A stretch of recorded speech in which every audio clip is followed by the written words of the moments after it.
Friends, we're all back together for the next episode of the Juicebox Podcast. Welcome.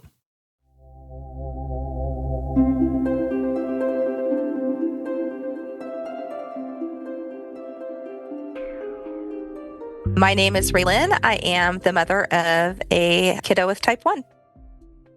If you or a loved one is newly diagnosed with type 1 diabetes and you're seeking a clear, practical perspective, check out the Bold Beginnings series on the Juicebox Podcast. It's hosted by myself and Jenny Smith, an experienced diabetes educator with over 35 years of personal insight into type 1. Our series cuts through the medical jargon and delivers straightforward answers to your most pressing questions. You'll gain insight from real patients and caregivers and find practical advice to help you confidently navigate life with type 1. You can start your journey informed and empowered with the Juicebox Podcast. The Bold Beginnings series and all of the collections in the Juicebox Podcast are available in your audio app and at juiceboxpodcast.com in the menu. Nothing you hear on the Juicebox Podcast should be considered advice, medical or otherwise. Always consult a physician before making any changes to your healthcare plan. Today's episode of the Juicebox Podcast is sponsored by the Contour NextGen blood glucose meter. This is the meter that my daughter has on her person right now. It is incredibly accurate and waiting for you at contournext.com/juicebox. This episode of the Juicebox Podcast is sponsored by Omnipod 5. Omnipod 5 is a tube-free automated insulin delivery system that's been shown to significantly improve A1C and time in range for people with type 1 diabetes when they've switched from daily injections. Learn more and get started today at omnipod.com/juicebox. At my link, you can get a free starter kit right now. Terms and conditions apply. Eligibility may vary. Full terms and conditions can be found at omnipod.com/juicebox. The episode you're listening to is sponsored by US Med. usmed.com/juicebox or call 888-721-1514. You can get your diabetes testing supplies the same way we do from US Med. My name is Raylen. I am the mother of a kiddo with type 1. Awesome. It's nice to meet you. Nice to meet you. Raylen, you have a fairly comprehensive list of things that you wanted to talk about here.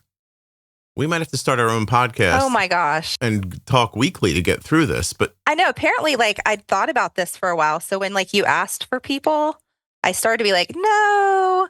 And I was like, yeah. And so I just followed my impulse. But we could talk about whatever you want about, or we could talk about none of it. Well, but yeah. You wrote a book. I don't think it's not polite to ignore it. So let's just get a couple of details. Yeah, where do you want to start? Well, tell me about your kid first. Okay, so my kiddo, she is 5 now. She was diagnosed about a month after her second birthday. We don't really celebrate the diaversary thing in our house. Mm-hmm. Kudos to people who do. But yesterday was the 3-year anniversary of when she was diagnosed. Oh, wow. So I think she's officially over the tipping point of, having the majority of her life with type 1. And it's just part of our day. You know what I mean? Mm-hmm. I don't even think as a parent, I remember her before type 1, but it doesn't feel like there's a delineation. Mm-hmm. You know what I mean? No, I think in caring for it and not, it's just part of our life. And you don't care about the ticking of time, but when it suddenly turned into she's had it longer than she hasn't had it, it hit you? Yeah. Yeah. I think it's just a realization, Yeah. No, I understand. Did it make you feel any sort of way? Not terribly this week. I think, a few weeks ago, it hit me a little bit. It's hard to put into words because I think I'm kind of mainly looking toward the future for her. So I think it was more of just a momentary realization, oh, wow. And then even asking her last night, I was we talked about the hospital a little bit because ironically, the book she pulled out for bedtime last night was her Rufus the Bear book you get from the JDRF for free. Rufus. Yeah, Rufus. Yeah, Do you know Rufus? Yeah, I do. Yeah. But we hadn't really talked about it being 3 years or any passage of time. And so as I'm reading it to her, I was like, do you remember being in the hospital for this? And she was like, no. So, she has. Yeah. It's just part of her life. And I think that's maybe a little bit of a blessing for her. You know what I mean?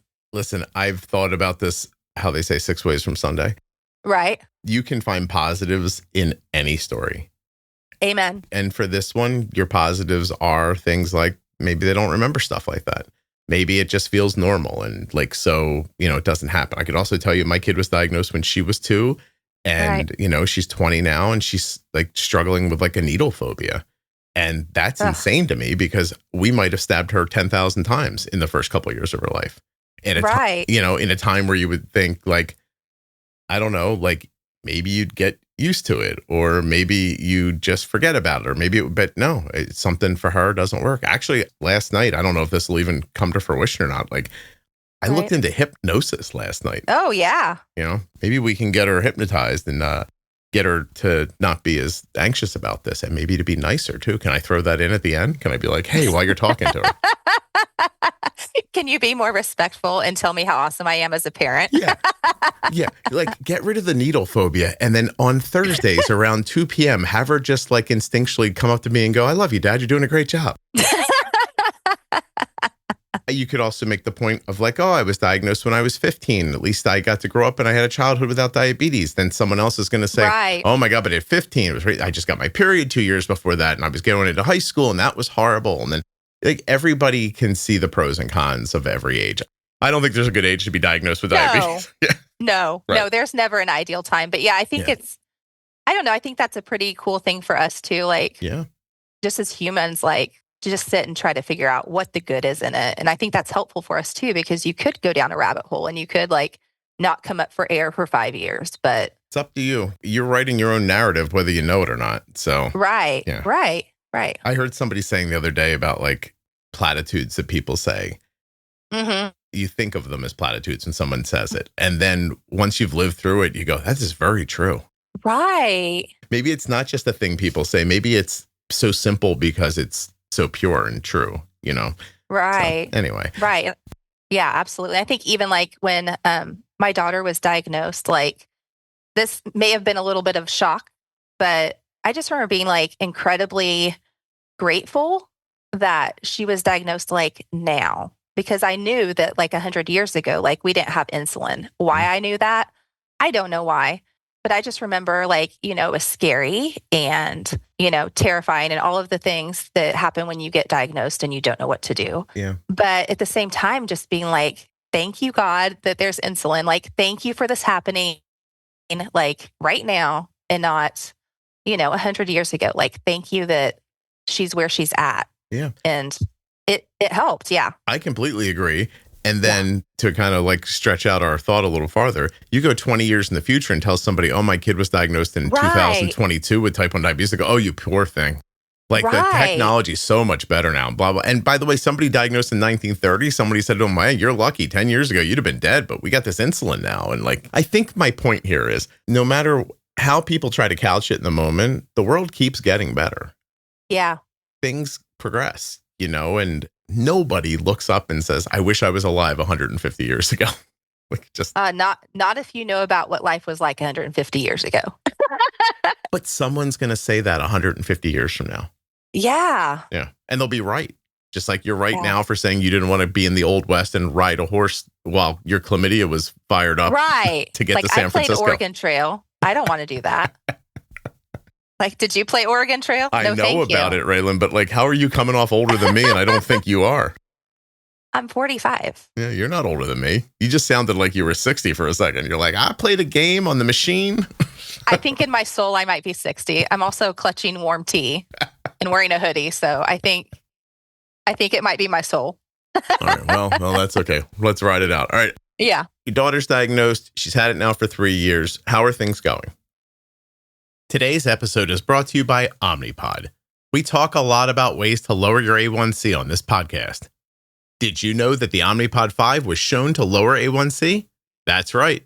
Omnipod 5 is a tube-free automated insulin delivery system, and it was shown to significantly improve A1C and time in range for people with type 1 diabetes when they switched from daily injections. My daughter is about to turn 21 years old, and she has been wearing an Omnipod every day since she was 4. It has been a friend to our family, and I think it could be a friend to yours. If you're ready to try Omnipod 5 for yourself or your family, use my link now to get started. Omnipod.com/juicebox. Get that free Omnipod 5 starter kit today. Terms and conditions apply. Eligibility may vary. Full terms and conditions can be found at omnipod.com/juicebox. Diabetes comes with a lot of things to remember, so it's nice when someone takes something off of your plate. US Med has done that for us. When it's time for Ardent supplies to be refreshed, we get an email. Rolls up and in your inbox says, "Hi Ardent, this is your friendly reorder email from US Med." You open up the email, it's a big button that says, "Click here to reorder," and you're done. Finally, somebody taking away a responsibility instead of adding one. US Med has done that for us. An email arrives, we click on a link, and the next thing you know, your products are at the front door. That simple.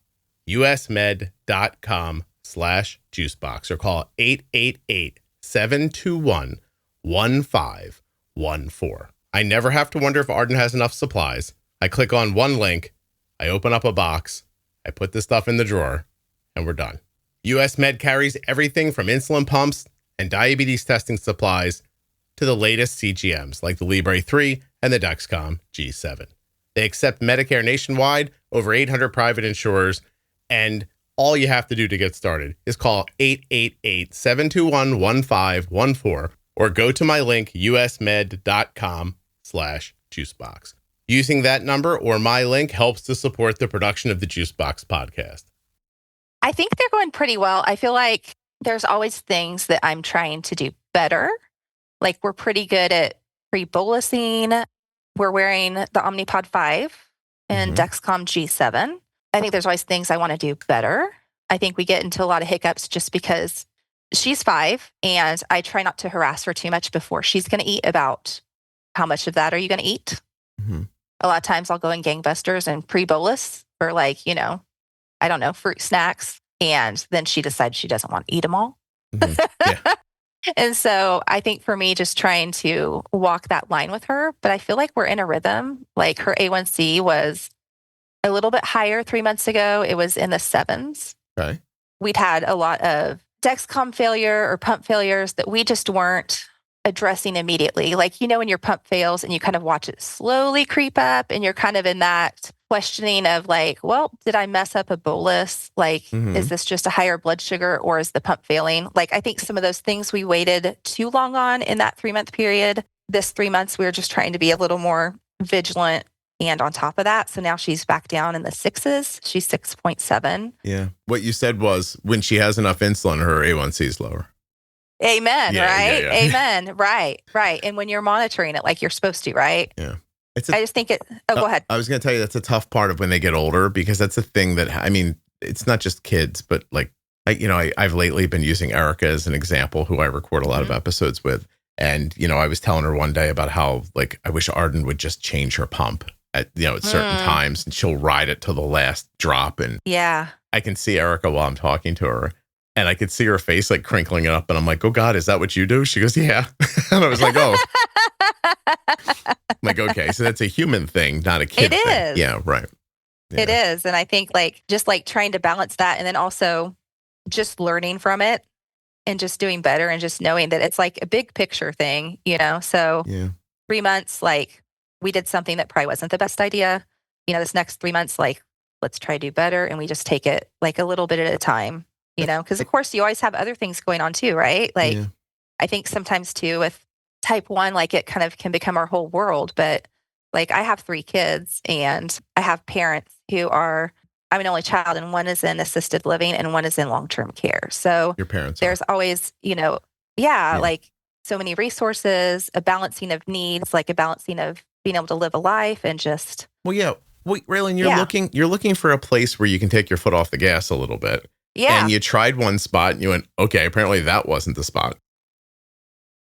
ContourNext.com/juicebox. That's the link you'll use to find out more about the Contour NextGen blood glucose meter. When you get there, there's a little bit at the top. You can click right on blood glucose monitoring. I'll do it with you.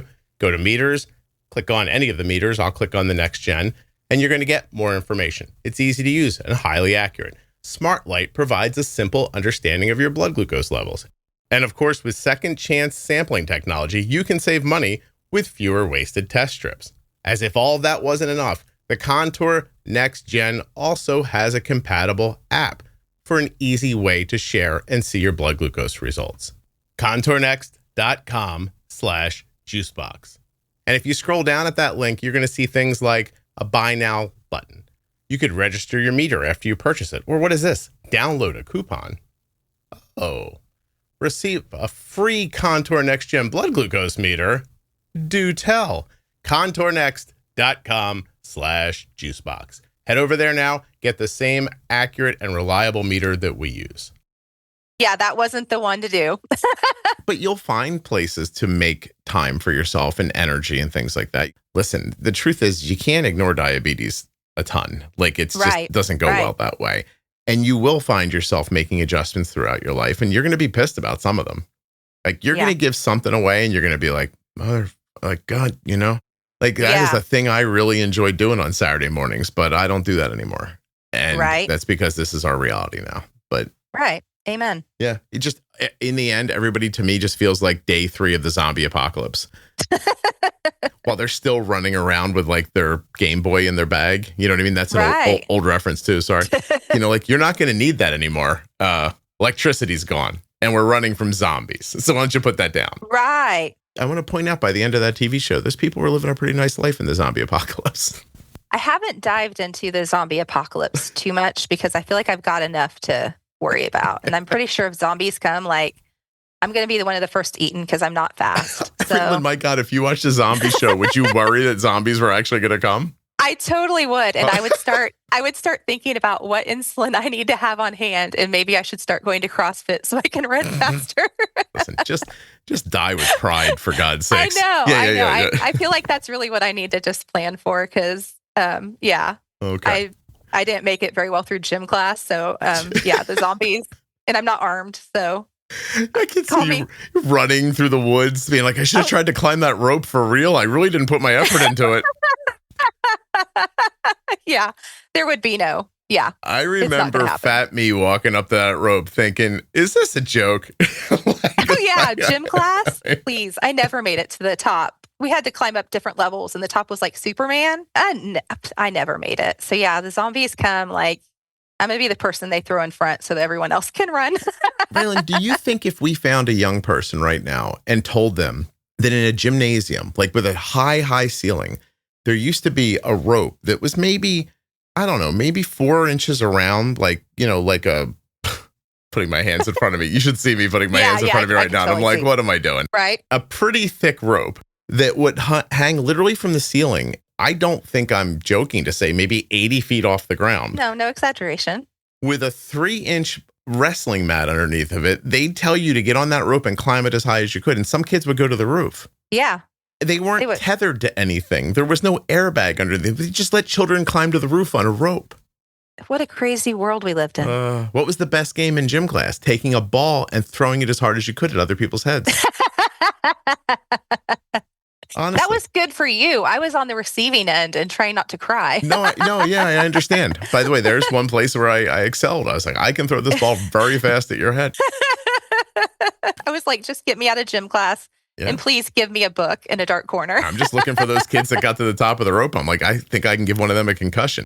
Also, there you go. 1978, I didn't know what a concussion was, and either did anybody else. So, he and you came out just fine. Well, that's arguable. All right, now let's look at your list here. Yeah. All right, man, you've got this broken down. Okay, number 1, the ebb and flow of diabetes management. You said being vigilant about settings, hormones, growth changes, but still living life and not hyperfixating on it. I often think about the long game, taking care of your daughter's name's here, and also laying the groundwork for the future. So I feel like you covered that with what you said there. Like, but are you hyperfixating on things, or are you so worried about the future that you're making up problems? Like, what is the difference? Yeah, I think if I let myself, like I could sit and watch numbers all day long on her CGM. Really? But I don't. I purposely make myself not and just check in every once in a while. I think too, like for me, part of hyperfixating then is also like correlating maybe a feeling where like if we have a higher blood sugar because I misdosed or maybe we ate something I wasn't aware of. And I think you can sit there if you hyperfixate it and think like, oh, I've blown this whole thing. Like, this isn't going to, like, she's going to have X, Y, and Z happen instead of just like kind of putting it back in perspective and being like, okay, well, this didn't work this time, and like deal with it and move on. Like in the beginning, I don't know if you have like a high blood sugar and like you correct it, and then sometimes like watch it. Yeah, to see when it. Yeah, to learn. Yeah, well, but once I learned how it worked, I stopped looking at it. Yeah. So I feel like I'm somewhere in between. Okay. Trusting and still watching it and not trusting it. So if that makes sense. In these previous 3 months where you like took your foot off the accelerator a little bit, was that you looking for a way not to hyperfixate, but then you went too far the other direction? I don't really know what it was. I think part of it was just trying not to interfere with life a ton. And when I say that, like if I thought like our CGM was clearly in that little where it says to give it 3 hours for signal loss, and you know it's not coming back on, but you keep hoping because you want to get the most out of your sensor. Instead of addressing it, just being like, well, let's just keep going about our day. Like you keep playing instead of just changing it right away. So Does that make sense? Yeah, but I'm trying to get to the idea of like, were you looking for respite? Were you like, I'm trying to figure out. Yeah. Like, because once it goes poorly the first time, like, how did you do it again? Like, how did you go? No, you know, the last time we ignored a site that wasn't working anymore, but let's roll the dice on this one. I'm wondering if this is not a admonishment, right? I'm really trying to pick through it. I'm wondering if you got like frog in the pot happy. Ooh, what does that mean? If you put a frog in a pot of boiling water, it'll jump out. If you put a frog in a pot of cold water and slowly heat it up, it will sit there happily till it dies. Maybe. I wonder if that started happening to you. You were just like, okay, well, she didn't die. I don't have to pay as close attention to this anymore. Like, this is more comfortable for me. Even though it's not good, it's more comfortable.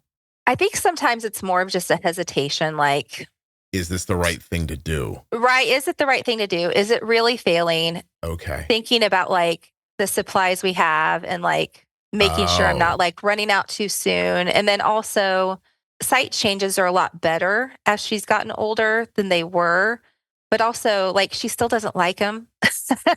Yeah. So, you know, like I try to only poke when I need to poke. So if like the pump really is, if it really is just a bad bolus and it's going to come back on, like, I don't want to give her an unnecessary, like, site change. I agree completely with that. You know? Yeah. Also, my kid who has, you know, been wearing this stuff since she was 4. Right. I saw her the other day, 20, putting on a pod, and it went in and she went, and I was like, see? Yeah. I was like, gotcha. She's like, oh, it got me. And I'm like, it isn't like, ooh, it got me. Ha, ha, ha. Right. It's like, that really hurt. God damn it. Yeah, right. Like, I would also tell you that I think the Omnipod insertion is fantastic. Like, it just caught her in the wrong spot, you know? And Right. Yeah, what are you going to do? Like, but I take your point. Like, you don't want to overreact, but by trying to figure out where that line was, you saw that there were times when it would not have been an overreaction. Right. And I think like doing too many of those, like sitting back for a minute accumulates over time. So just learning that like, you're just going to have to like do the site change and it's going to hurt but it'll be fine because it's for the greater good. Does that make sense? No, I don't know. Yeah. Again, I say a lot. I've been saying a lot in my real life lately, which probably means the people around me are probably sick of me by now, but I've been talking a lot to an acquaintance about finances, helping them with their finances. And I started saying this thing that I find myself saying here, which is like, you have to attack this problem like an astronaut. You know, you get a stare back. And I was like, everything's trying to kill an astronaut. But what's trying to kill him right now? Yeah. That's the thing you do, right? Like, you can't look up and go, oh my God, there are 17 things around me that all want me to die, that all are going to cause me a problem. Right. I have to worry about all 17 of them. That's not it. Like, the one that's in your face right now, that's the one you take care of. Right. Yeah. And then that becomes like, I don't know, for me, it kind of became normal. Like, you just, I don't think about the other things that aren't in front of me. Right. Yeah. I think that might be the key. Anyway. Well, there you go. Yeah. Let's go to the second thing here on your exhaustive list. Is this you? Or are you just like very well thought out when you sit I am. And I used to write more. So yeah, this is like where I can make sense of my thoughts. Yes. So post-diagnosis phase, what you call the 4th newborn. I guess you're talking about diabetes there. Yeah. Time in our house. When I brought my daughter home from the hospital after her diagnosis, learning how to manage diabetes felt like having another newborn. My brain felt mushy, and it was incredibly hard to remember anything. I'm not sure if this is unique to me as a caregiver, but might be helpful to someone else to know about. And you said it did get better for you. So I guess correlate that to an actual bringing home a new baby. Like what did it really follow along on a lot of similarities? It felt like it to me. And I think everyone's experience is unique. So I don't know if other people experience when they bring home a new baby. It feels like everything is just, for lack of a better word, like your brain's kind of mushy. Mm-hmm. It's hard to keep things in, like you're there, but your brain is kind of somewhere else at the same time. So, lack of sleep was very similar to having a newborn, right? The thing that happens when you have a kiddo, and at least with that, there's some preparation, but there's a definite sudden shift of how things go, like what your responsibilities are. And it's not a gentle entry. And you're just like, I think it takes a hot minute for your brain to catch up to that. So even like with diabetes, like I remember I don't know, we'd give her like peas as part of her lunch or something. And I remember like walking over to the bag, you get the serving size out and, you write, like I would have to write down that like a quarter cup is, I don't know, 7 carbs or whatever. And I'd have to put it on a sticky note, like in front of me as I built the rest of her lunch. Because you couldn't hold the 7 in your head while you were doing the other stuff. Yeah. In 2 seconds, it would be gone. So. Yeah. I remember diagnosis feeling like I was tasked with fixing a computer during a hurricane. And while that was happening, someone was explaining barometric pressure to me so I would know when the next hurricane would come and how to like move away so that I could do a better job fixing my electronics where it wasn't raining. Right. Why are all these words happening? And, how am I supposed to keep this thing dry while the storm is around me? I don't want to understand this storm. I just want it to stop.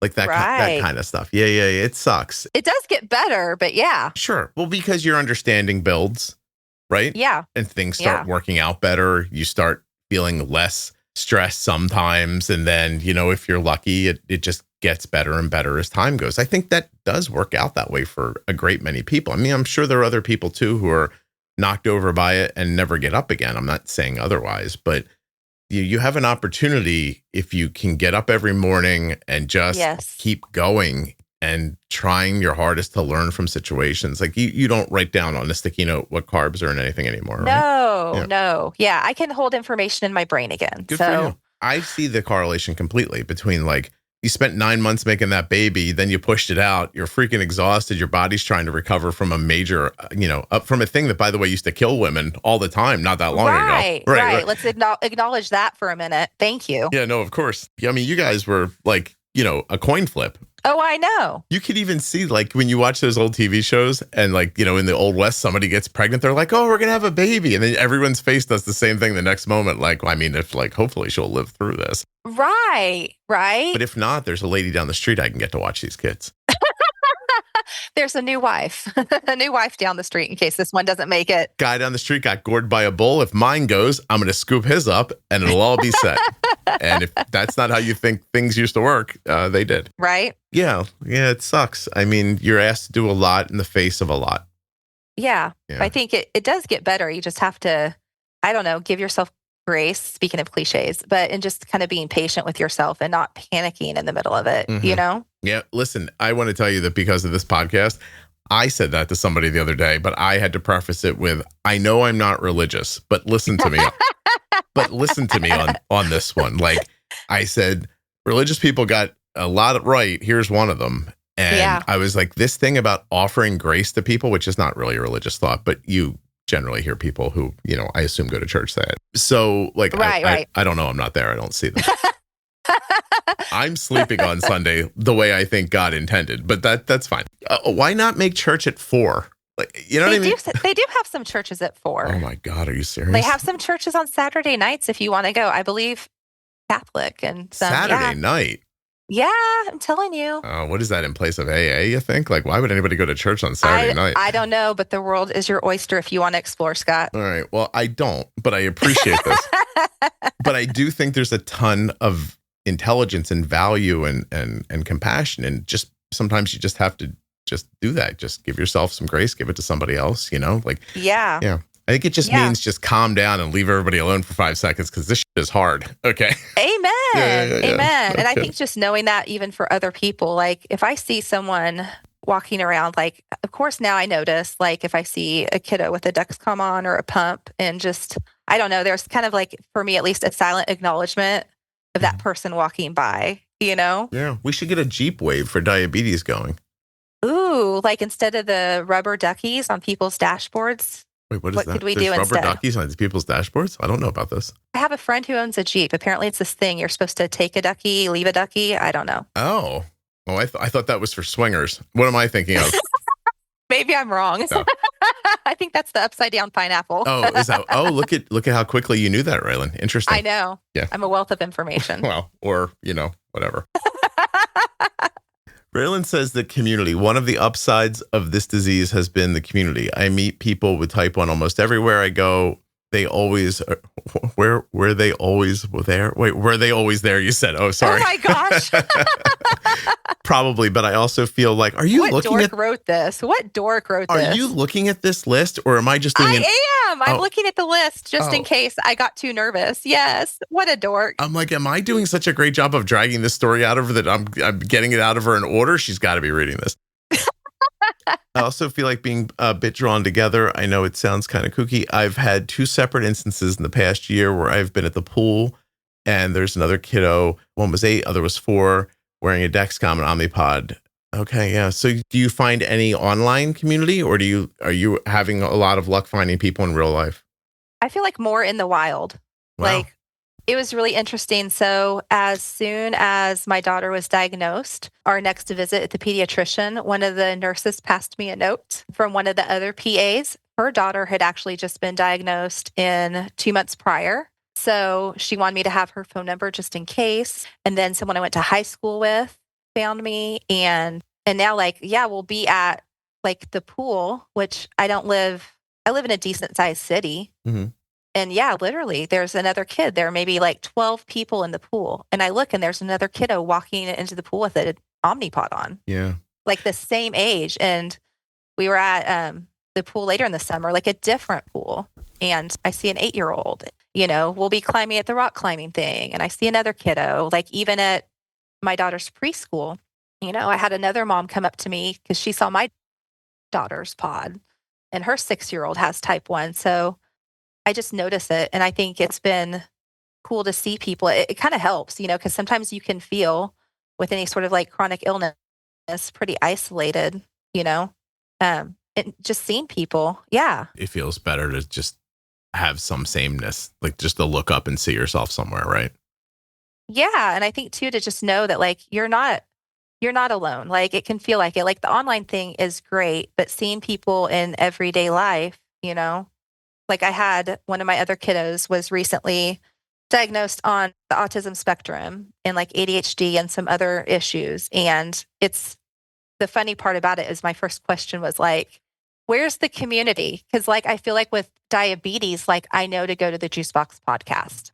Okay. Like I know to look for people. Like there's visible things that I can see to have some sort of like, let's sit down and have coffee and let's talk about how things are going. And, other things that you're dealing with, like it's not, I think the visibility is probably not great for the person who has type 1. And I want to be sensitive to that. But I think there's a lot of community in it that's really a nice thing, Yeah. You do live in a concentrated, I know where you live. I'm not telling people, but Yeah. you do live in a concentrated area. Yeah. Yeah. Because I did a little like gazintas while you were talking just now. And Yeah. you live in a place that has about as many people as live in the county that I live in. But my Really? but my county is 63 square miles larger than yours. Okay. And it's pretty busy here. So Yeah. that's it's something. Because I almost joked with you, like, oh, I know you think you live somewhere big, but you don't. But Yeah, we have more than 2 wagons.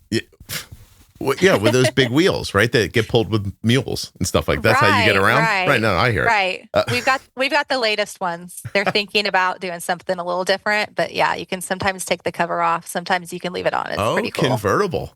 Yeah, Sexy. convertible. Yeah, Ooh, sexy. yeah. I hear it. Yeah. I hope I haven't told this recently, but I was helping a person who's more newly diagnosed, and they were starting to like reach out and start telling people, like, you know what I mean? Mm-hmm. And then they suddenly found a person who's like, oh, that just happened to my son. And then they started chatting. And inside of the chat, like the person said, oh, you got to check out the podcast. And the first person goes, oh, I know Scott. Like, isn't that crazy? That is wild. Yeah. Yeah. Like a person I know whose kid is diagnosed out of nowhere starts talking to a person in their life. We do not live anywhere near each other. And that person goes, oh, definitely check out this Juicebox podcast thing. That kind of stuff is, I don't know. Like, I think that shows your point of that even though you don't see people all the time with it, it's obviously more prevalent than you think it might be. And, you never know where you might find your connections. Right. Right. Oh, that's awesome. You're doing pretty well. Well, do you want to go to the next one? Do you want to read one? No, I'm just here to chat. So right.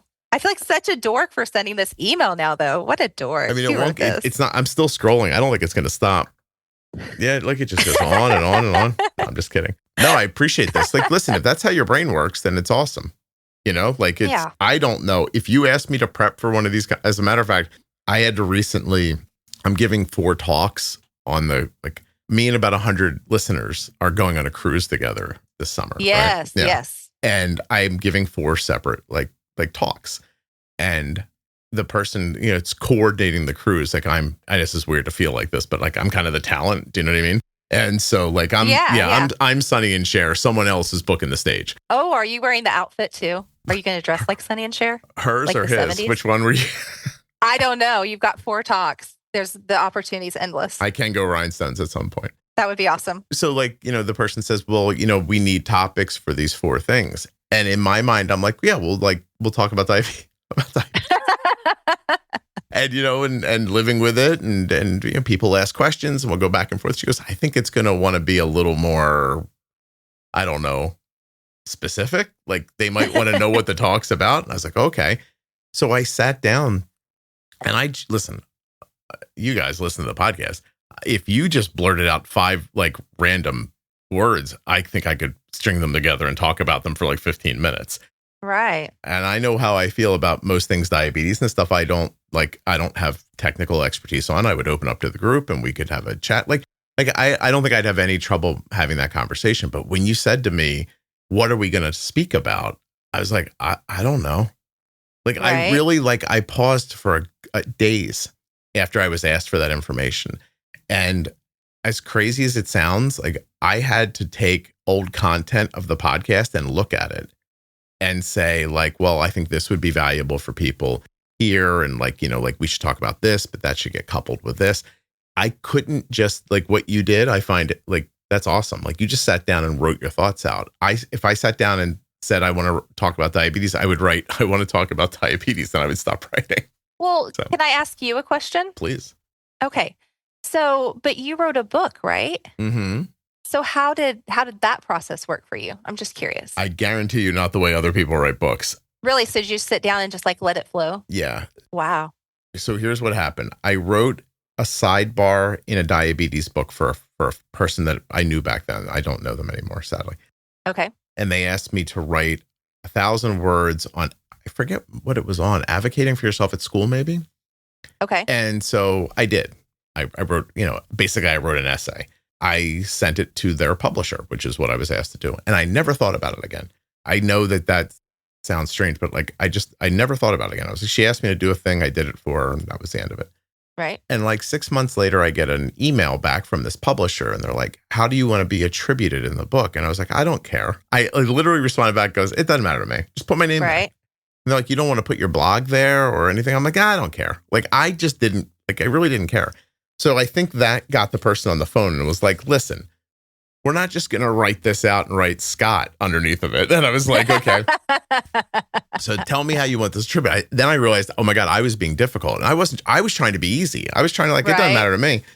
So we start talking and she says to me, yours, I don't want to say what she said. Anyway, she really liked what I wrote. Okay. And asked me if I would ever consider writing a book about diabetes. Wow. And I said, no, I wouldn't do that. And she said, why? And I said, it changes too often and I'm still learning about it. it feels weird to put something down as like a reference. Right. And then like have it like 2 years later, like not be accurate anymore. Or like, even if like, what would happen if 2 years later I woke up and I was like, oh, I said it like this, but that's not the right way to say it. I should have said it this way. So I said, no, thank you. But being a go-getter, which I think I might be, I said, Maybe. yeah, it's possible. And I said, but I could write a book about being a stay-at-home dad. And she goes, yeah, give me an outline. And I was like, okay. And it was a Friday. And she said, send me an outline on Monday. So I sat down in, I don't want to lie, 5 minutes and wrote out what I thought would be chapter titles, like topics. Uh-huh. And I hammered them out real quickly, looked at them. I was like, yeah, that's right. And never looked at them again. I sat on them till Monday because I didn't want to just email them to her 10 minutes after she asked me for them, because I thought that would look poorly thought out. I sent them to her. She got back to me and she said, okay. She goes, we're going to need, I forget what she said, 60,000, 70,000 words. You have to have this many of them to us by this date. The book has to be completed by 6 months later. We'll give you $5,000 to write the manuscript. Nice. And I was like, okay. Sold. So I got off the phone with her. I was standing down the hall from where I'm at now on the phone with her. I paused from doing the laundry to talk to her on the phone. And then I called my wife standing in the same exact spot. And I said, I just got a book deal. And she goes, I'm never going to forget this conversation. She goes, can you write a book? And I said, and this is a quote, I don't know. We're about to find out. I said, but we'll find out. I said, they're going to give me $5,000 to write it. And she was like, what if you can't write it? And I said, we'll give them the $5,000 back. I love it. Yeah. And she was like, what? I'm like, well, they'll give us a check. We'll deposit an account and leave it there. And if I fail miserably, I'll send them a check for $5,000 along with a note that says, whoops. I'm sorry. That didn't work out, did it? That's awesome. I think in the current parlance with Dochi, it would be, oopsie, I made a whoopsie. And so I was like, my wife, who's not wired like that, was like, you can't just say you're going to do something if you don't know how you're going to do it. And I was like, how am I going to figure out if I can do it if I don't try? And why the hell would I try unless somebody was giving me $5,000? $5,000. Let's get into it. Now, meanwhile, $5,000 over 6 months, I'd have done better like going up the street and like making fries for somebody. Right. But it sounds so attractive. But it's a thing that see, you're not wrong. Like, yeah. I'm published. Some people eat that with a spoon. Yeah. Yeah. I don't think much of it, but like the people, sometimes you tell people like, oh, you didn't self-publish a book? No. Like a publisher paid me to write. Oh, right, you're a published author? Someone asked for this. Oh, yeah. Like, right. What I did was I sat down like it was a writing assignment every day. And I read the sentence that I wrote for the chapter title. And then I just free associated with it. So you kind of organized your thoughts a little bit. I mean, it took 5 minutes, so I don't know if we can call it organizing. But they were there. I mean, this email took 5 minutes too. Yeah, and then I hammered it all out. Yeah. At the very end, here's a thing that you don't tell people. Okay. I'm not really a reader, so I didn't know what people wanted in a book or even how a book was supposed to be. So the book probably reads more like a bunch of blog posts put together. Like I don't even know, to be perfectly honest. I don't read people's blogs either. So anyway, I finished the whole thing and I'm ready to hand it in. And I call them on the day it's due. And I said, can I hold it for one more day? And she says, why? And she started panicking, like figuring I was like, like not anywhere near done. I said, well, it's done. I was like, but I want to read it out loud to myself. And she goes, why? She's like, we pay people to do that for you. Yeah. And I said, I want to hear what people are going to hear when they read it. Yeah. And she goes, take a whole week. And I was like, oh, wow, thanks. I did not need a whole week. I got up the next morning, got the kids off to school. I sat at my desk and I read it out loud. Yeah. And as I was reading it, I thought, oh, I don't like the way that sounds. And then I would make changes. And she was nice. She was nice to give me a week because I did make a number of changes. I think I sent her off like 75,000 words. Nice. And the nicest thing I can say about good editing is that she sent me back 10,000 fewer words. And when I read it, for the life of me, I could not figure out what she took out of it. Yeah. It was really cool, actually. Yeah, then they published it. And what they don't tell you about being a published author is that if you're not famous, no one actually helps you sell the book. Right. So I did my best to get on. I got on some television shows. I did a lot of print stuff. I did an NPR interview once, which was cool. Like I drove into Philly and did an NPR interview on a radio station. It was really neat. Yeah. Stuff like that. Like 3 or 4 days into the, like, the media stuff, the publisher called me back and she goes, "You're doing great in these interviews." And I was like, "Thank you." I said, I don't feel like I'm doing well. She goes, she's like, "Writers can't talk usually." Right. So she's like, "So this is awesome. Like, you're doing great. Could you do me one favor?" And I was like, "Sure." She goes, "Stop telling people you don't read." And I laughed and I was like, "You don't think that's going over well?" She goes, "I do not want to read a book from a person who doesn't read books." And I was like, "All right, I'll stop saying that." So I stopped saying that, and that was it. Like, that's how I wrote a book. Like, I'm glad I did it. It's at this point was like 13 years ago I did that. Right. Yeah, but I would never do it again. I don't know. Never say never. This is a much more effective medium.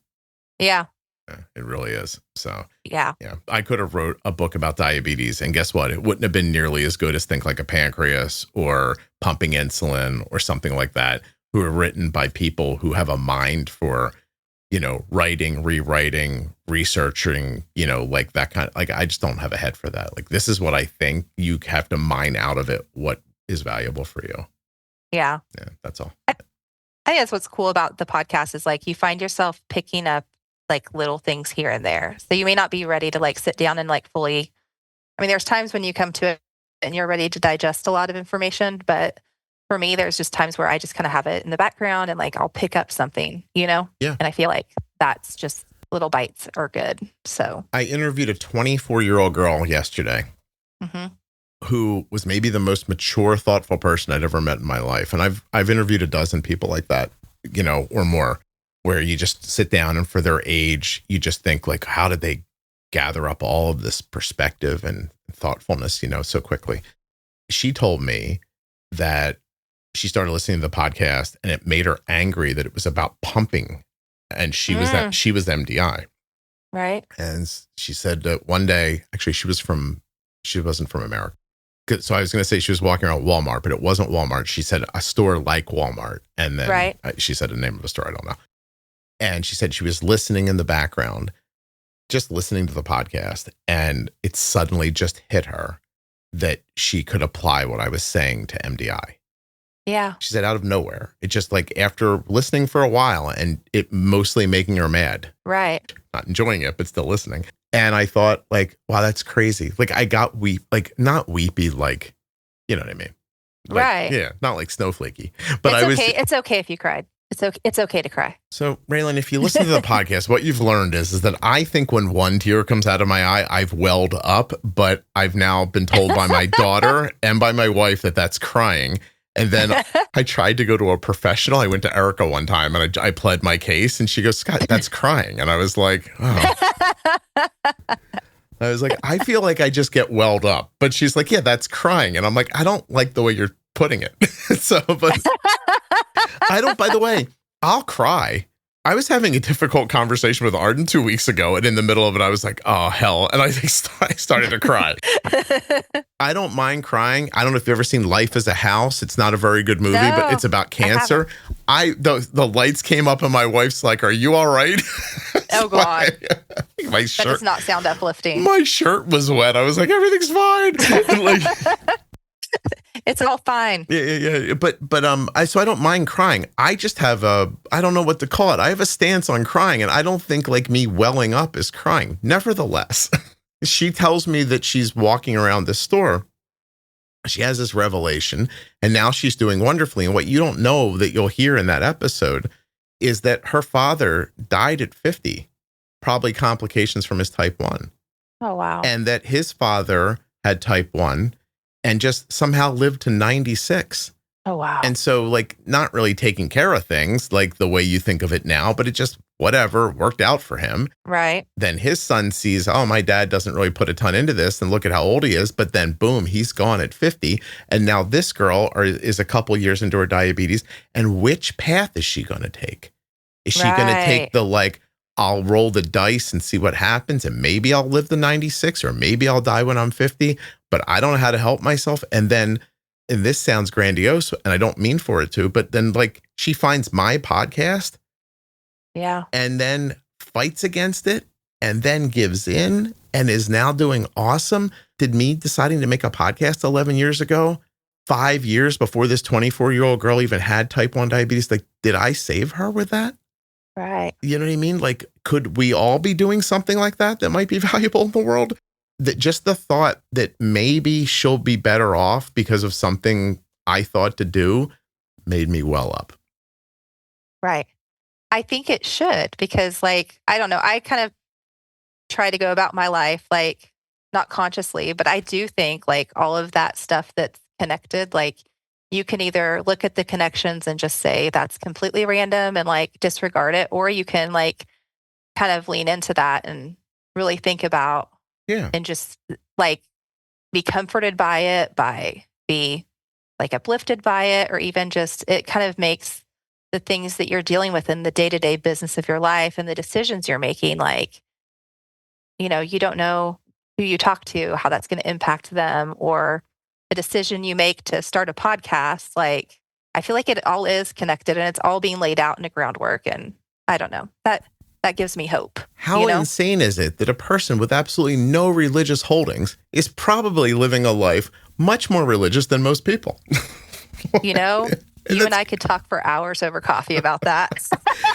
I mean, listen, I've said it on here 1,000 times. Like, you give me 50 grand and tell me, Scott, you got to bet it one side or the other. There's an answer. We're going to give it to you. God, no God. I go, no God. Okay. I'm like, that's my bet. Right now. I've also said if I should drop dead right now and my eyes open back up and St. Peter is standing there holding a book and there's some gates behind him, I'm going to start apologizing in circles. Yeah. I'm going to be like, listen, I don't know how you expected me to buy into this. Like, here's all the reasons why I couldn't. I was like, he's going to be, but Scott, I whispered the idea of a podcast in your head. Oh, don't worry. I'm going to do that. Affected someone's life. He's going to go, dude, you've told the story on the podcast of the guy. He's like, I dropped you nuggets everywhere, Scott. You're using those stories. Like I love the one about, like, you know, I know the internet is so full now, you can't see any of it. But back when it first started, there were a couple of things that were so awesome. One of them is a local news reporter squashing grapes with her feet at like some fair. And it's on a raised platform. And it's a race to see who can get more juice out of the grapes, like the person who like does it at the fair or her. And she's just going back and forth. You know, she's a regular lady. Looks like she pushed a couple of kids out. Maybe hasn't gone to Pilates in a while, but she's not, you know what I mean? Like, and she's in there like with her, like, she's pumping her feet, squishing the grapes. And then she thinks she's funny and she speeds up, hits the side of the bucket, slips, falls 4 feet to the ground, and makes a noise that I will never forget. Can you link to that video in the show notes? Can you do that? Because I know, like, I want to see it now. Okay, I'll figure out what it's called for sure and tell people. Please do. The noise she goes, oh, it's fucking awesome. And I feel bad for it. And if she ever hears us, I'm sorry, but your pain made me and millions of people laugh. So the internet, that's one of the things from the internet, like, I'll never forget. I'll never forget that. I'll never forget, if you live in Philadelphia, we had this wide receiver who dropped a lot of balls. There's a fire in Philly. Someone throws their kid out of a window. What? This dude, this fucking badass motherfucker catches this kid, saves his life. The news asks him about it, and he says, I caught that baby, not like, what's his name? And he calls out the wide receiver. Oh my gosh. Oh my gosh. Internet is awesome, is what I'm saying. People. If you don't love Philadelphia after watching that guy do that, you're out of your mind. He saved a baby. And in his moment of glory, he decided to shit on a wide receiver who dropped some footballs. It's awesome. There's this great CNN interview of a guy whose house is about to be swept away by a flood. and he is standing at his property. He is just bereft. Like, it's happening, right? His house, it is going to float away. And he is standing there, and in the lower corner of the screen is a map of the area. And the map includes a line that shows you the floodplain where they tell you not to build your house. And his house is on the wrong side of the line. And he had just gotten done talking about, like, I built this house. And I'm like, did you not look at this map first? That reminds me of that story of, like, you know, I sent you a boat. I sent you a helicopter. I sent you, right? Like, it always makes me think about that. And I tell that damn story. Like, I tell the, like, I know that story. I know the, like, you know, a guy's down in a hole and he's struggling and his friend comes by and says, hey, what are you doing down in that hole? And he says, I'm stuck down here and I can't get out. And the friend jumps in the hole with him. And the guy goes, what are you doing, man? Like, now we're both stuck down here. And the guy that jumped in says, no, I've been down here before. I know the way out. Like, I love that stuff. Yeah. I still don't think there's a God. I know. Time will tell, man. Time will tell. I know. And I promise all of you who believe, I will be the biggest hypocrite in that moment. I will start telling these stories about how I helped people and that it was hard for me to know. And I need another chance. Don't you worry. I'll backpedal like a crazy person. I think there might be a lot of backpedaling. Oh, no kidding. Listen, at least I'm not purporting to be something I'm not. Right, yeah, right. I see a lot of people talking about religion online and they don't say very godly things to each other. So right. That's all. What else we got here on your list? Well, that took a weird turn. What was that? Because you asked me about the book? We went down that rabbit hole for some reason, which I believe a rabbit hole is at the end of the email as well. So no kidding. You're welcome. We're getting to it. Also, it. Let me tell you people something. At this point, 5 million people have started or at least registered a podcast. Fewer than 80,000 of those 5 million podcasts do enough downloads to sell an ad. Okay. 86% of them still make what you would consider like, you know, money that you could probably collect on the street corner selling pencils like beforehand. Like the ones that are actually able to be, I don't like the word monetized, but monetized because of the amount of people who listen to it are like 14% of like 80,000. Okay. I am one of those people. And I will tell you, it's because someone can ask me about the process of writing a book and 15 minutes later, you're still entertained. And so you're welcome. I don't know where I got this from, but I want to remind my dead father that he said one day someone would slap me for my smart mouth, but you were wrong about that for sure. Anyway. Can you imagine if I was 10 and my dad's like, one day someone's going to smack you across that smart mouth? And I was like, well, first of all, you've already done it a number of times and it hasn't slowed You already beat him to it. Hasn't slowed anything down. But what if I was able to turn to him, pull out a crystal ball and go, no, actually, I'll make a living with this smart mouth. Like, look at this and help people at the same time. How crazy is that? Right? You think that would have killed him right there? I don't think it would have killed him. I think he might have smacked you again. Because that's how that relationship works, right? The amount of times I was like, what am I going to say here? I'll go for it. And, and like found myself dodging hands. I was like, oh, why did I do this? My mom later would be like, why did you do that? And I'd say, well, he was wrong. Oh, God. You're like, I made it. I made it out. And now that I'm an adult, there's nothing better than being told you're wrong by a 10-year-old. That's for sure. I know. See it from the other side now, too. You're like, oh. I just know I don't hit anybody when they're pointing out I'm wrong. Amen. I stand there and I go, oh, God, I'm wrong. Yeah, right? Not only that, but this dipshit over here that can't even like feed themselves, like was able to figure it out. Right. Oh. Life is wild and humbling, isn't it? Do you like how I told you before we started? Like, if you don't curse, I probably won't, but yet you haven't cursed and I've cursed a ton. I know. I'm so proud of myself because, I know where you're from. I know you want to curse with me, but you're just not going to. I know. I didn't know who was going to come out today. Was it going to be like funny Raylen, anxious Raylen, weepy Raylen, like curse like a sailor Raylen? So I'm just kind of along for the ride too. So you're doing awesome. Thanks. Advocating in healthcare settings. We've had an experience. Your daughter had her tonsils removed. We specifically asked to have it done at the hospital in case she needed glucose or fluids or whatever. We were put on the exact same floor of the hospital where she was diagnosed. Tell me more about this story. Yeah, so this was pretty wild. So me thinking I was super prepared and I knew it was going to happen, right? So we're like a year into having type 1.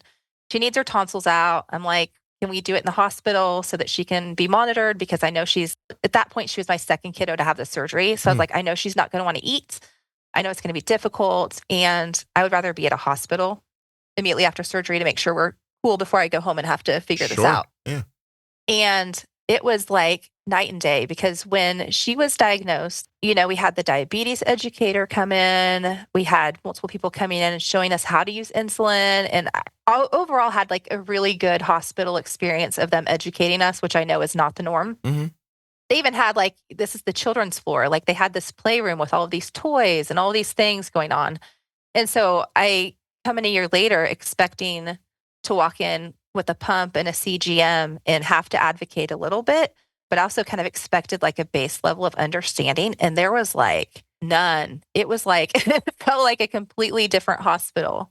They still took good care of us, and like they let us have the CGM. They let me do everything with the pump. But the whole thing I said from the get-go was like, I'm really worried in case she goes low and like she's not going to be ingesting anything. So that was the whole reason we were at the hospital. And I was very vocal about it. And then one night she went low, and I have no idea why she went low. I don't know if I dosed her wrong. I think it might have been because I probably still had her on automated mode, and I was kind of scared of manual at that point with an Omnipod. Mm-hmm.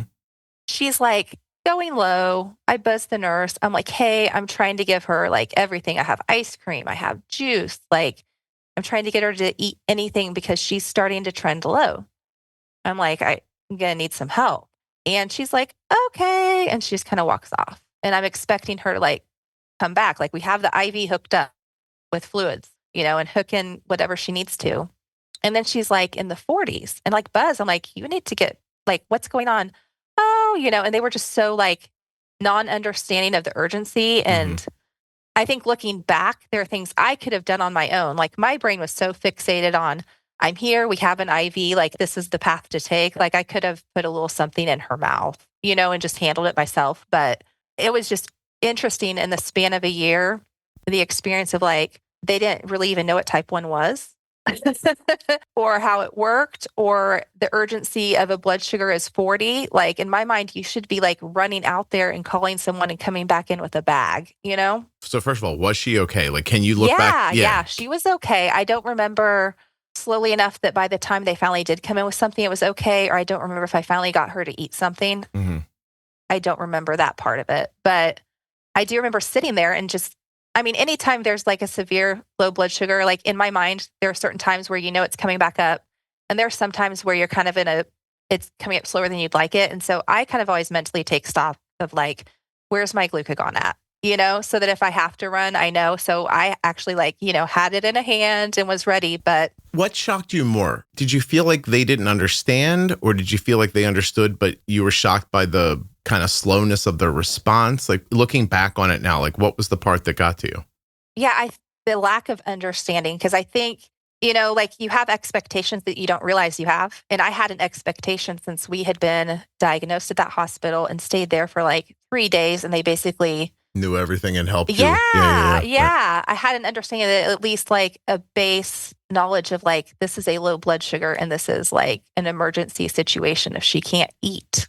Right. It's been gone over enough on the podcast. And we've had doctors on to talk about it and everything. And I don't know how to put it exactly. It's somewhere between they don't have a lot of experience with it. Yeah. They also have a lot of type 2s that they see. So a low blood sugar with a type 2 who's not on insulin, probably doesn't make the same bells go off in people's heads. Right. And then from there, they're so accustomed, you don't want people in hospitals freaking out. Right. Yeah. A great nurse wouldn't be somebody who's oh my God, you were shot. Ah!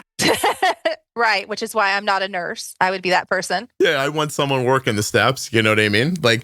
And at the same time, what we wouldn't see, and I definitely wouldn't see it if I was in your situation, is that if your kid has a seizure, they'll do something about it. They always are thinking about it that way. We'll probably stop it. If we don't stop it, then we'll do this to stop it. I think they're just running through a checklist. Right. They don't live with it mostly. So you don't understand where all the fear is, and they're not accustomed. I'll tell you what else too, to be a little spicy here. They're not accustomed to you understanding what's happening. Right. So you don't have opinions. Right. If you were in there for a broken leg and your fever started going up and you said, hey, my temperature's going up, they might know that it's like, sepsis coming on. Right. But you don't. They just go, oh, we'll get you some Tylenol. That'll be okay. And then you don't have opinions after that. So they're also not accustomed to people having opinions. It's a very complicated relationship, when you're in a hospital. But the truth is, and I hate saying this because I know it feels unfair. If you're going into a situation, a doctor's office, in an emergent care, in an emergency room, in a hospital, you really do need to be an advocate for yourself. And that does mean paying attention far and wider than you expect. Right. You have to be in charge, speaking up, staying, on them. Like, I've told people this story before, but my mom gets a cancer diagnosis, and the first doctor that sees her, she's older and she's got a big tumor, and he doesn't want to kill her like during surgery. So he just says we'll just manage. We basically we'll manage her out. You know what I mean? Like, we'll make sure she doesn't feel any pain. She'll be out here in a couple of months, blah, blah, blah. I mean, we were, it's bigger. It feels bigger picture, but it's the same conversation. Right. I was standing outside, staring. And my wife's like, what's wrong? And I was like, my mom's going to die. And I think there's something I can do about it. And I don't know what to do. Right. And I just stood there and just racked my brain. I was like, I don't know if her thing's really operable or not. Maybe she is just going to die 2 months from now. Maybe there's nothing that can be done about that. But I had this feeling in the back of my head that there was something about the way the doctor spoke to me, that it wasn't as much about my mom. It was more about him.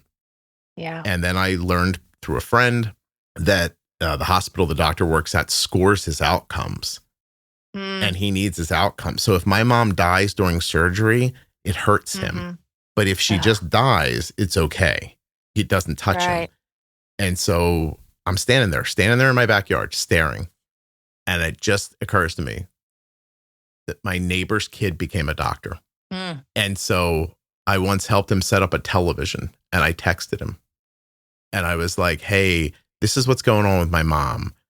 And he said, oh, I went to medical school with a girl who became an oncologist, and not just an oncologist, but like a female reproductive oncologist. There's a name for it. It's eluding me at the moment. He goes, I'll text her. So he texted her and said, hey, my neighbor's mom has this going on. And she said, I can get her in to see my guy, the guy she works for. That guy was just old enough and just cocky enough that he looked at my mom and said, hey, you're going to die in 2 months, but I can try to cut this out, and it might buy you more time. And then my mom lived, a significant amount of time longer. Now, I look back on that time that she lived, and the truth is I'd have to start a new podcast and talk about it for 10 years to figure out if the year and a half or 2 years that she got was worth it. Right. Versus what she had to put into it. Right. I wish she was here so I could ask her.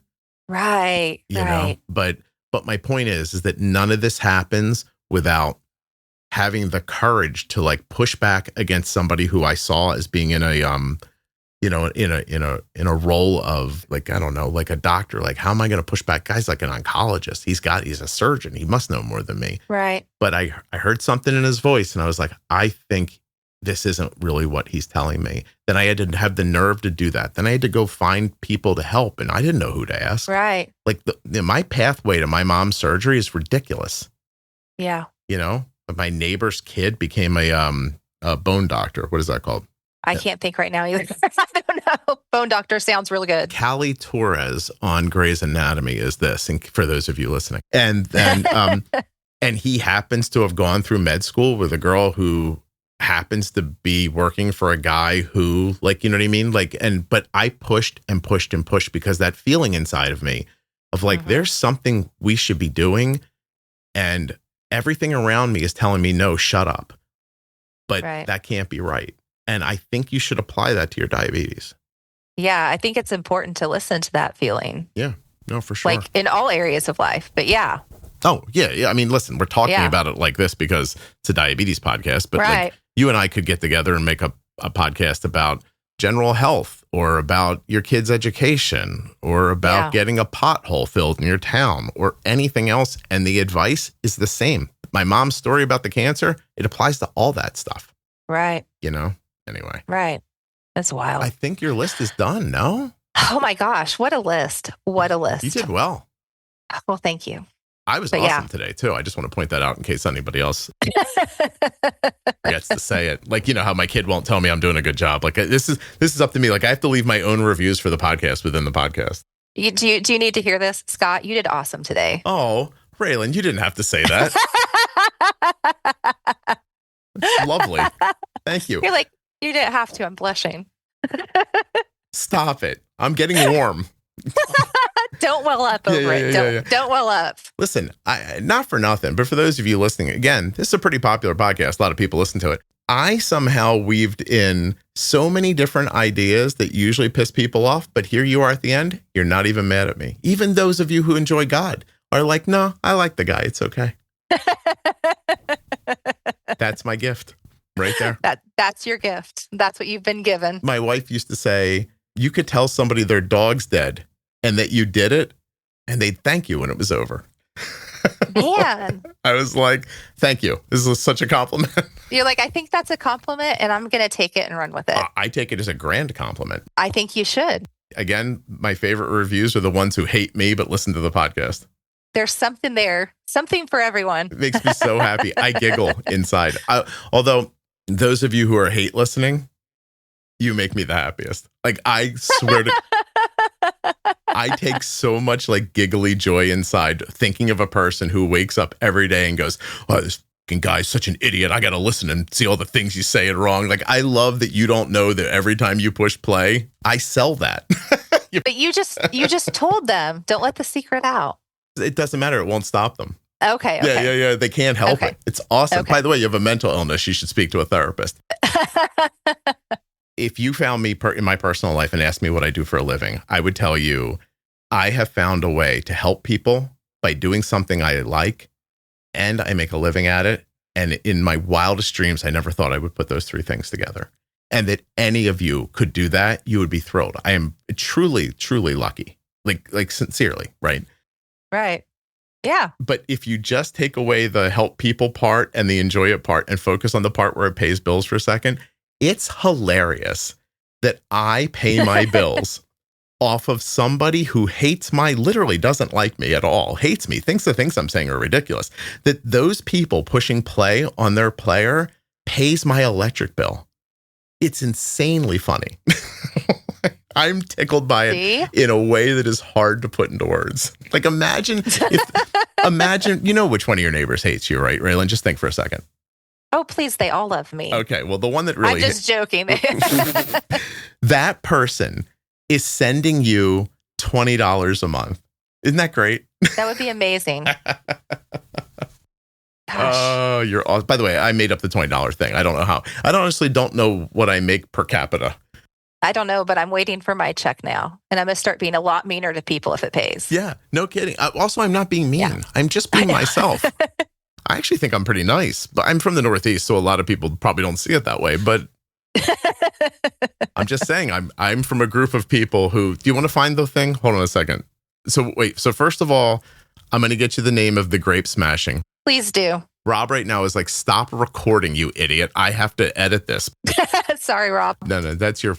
Oh, so first of all, if you go to YouTube and type the word grape, okay, grape stomping lady falls comes up first, which gives me a ton of good feelings about the world. Okay. Right. Grape stomping lady falls, grape lady falls original, grape lady falls 20 million views, 6 million views. I'm going to go with grape lady falls 17 years ago, 20 million views. Okay, now. Hold on. Okay. Can you hear this? These are filled with Chambers. Yeah, I can hear it. And the winner this Saturday who stomps the most. All right, none of this is important. She's telling her about the grapes. There's grapes in a bucket. All right, now they're stepping in. Here comes the race. Ready? All right, Ray, give us a 30-second time. Here we go. Okay. So what's the deal here? There's a contest to stomp, and how are you measuring who does the best stomping? And whoever stomps the most juice wins an overnight stay, but it's not the only thing you can do. The measuring cups are down below, right? Measuring cups are down below. All right.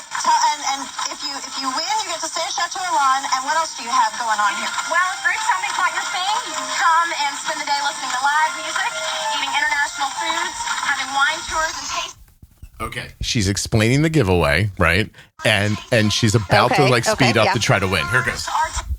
And tastings, vineyard tours, seminars, arts and crafts.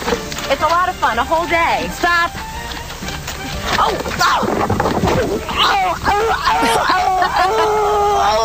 can't. Stop. I can't breathe. Stop. No. Oh dear. Oh no, oh dear. They cut back to the studio. Poor lady. They cut back to the studio, and the two empty heads in the studio go, oh no, oh dear, I hope she's okay. She's not okay. She was begging pain to stop. Oh. She hits the ground, she goes, oh, stop. God. Anyway, I find that hilarious. Oh gosh. That, and then, hold on one second. Okay. Fire, let's see, how do we do this? Philadelphia, man catches kid, Eagles player. Let's see if that gets us to it. There's no way that does. Oh yeah, here it is. Philly fire witness goes viral for shading Eagles player Nelson Aguilar. It's awesome. The shade people will do over football. Okay. At that point, that's when I started hearing the fire trucks coming down the street. They was like in the far off distance or whatever like that. Smoke started getting worse. Then I seen a guy hanging out the window, screaming that his kids was in there and things like that. So I ran to the back door, see if it was open, and it was. I ran upstairs, and then I was greeted with smoke. I ran back downstairs. By that time, the ladder truck was pulling up, and ironically, one of my old coworkers took the ladder off the truck, raised it up, and was assisting people down. My man just started throwing babies out the window. We was catching them, unlike Aguilar and his mishaps. I like to put that out there. Unlike Aguilar. Oh my gosh. Oh my gosh. The best thing. Anyway, moved to Philadelphia, and the shade. He's like, a man is throwing babies out of this building, and we're catching them. Pause. Unlike Aguilar. It's the middle of the night. There's fire trucks everywhere. These people have been catching babies thrown out of windows, and he's like, let me just point out, I really think the Eagles need a better receiver. The football. Oh, it's awesome. Anyway, sorry, Rob. Put all that together. Make it so people can hear it. And Rob, if nobody can hear it, tell me. Can we steal the audio from the internet and put it on so people can hear it better? Is that legal? I don't know. You guys can look it up. Don't be so lazy. Anything you want to say that you haven't said that we should finish on? No, man. I think I'm good. Awesome. Hold on one second. Thank you for having me on. Are you kidding me? You're delightful. I hear that a lot. Do you really? No, I don't know. No, you do or you don't? Do people like you? Sometimes, yeah. I don't care if people like me. Yeah, I know, right? I care. That's a problem. Do you really? Yeah. I don't give a shit. Nah, okay. I know, right? The burden. Okay. Hold on a second.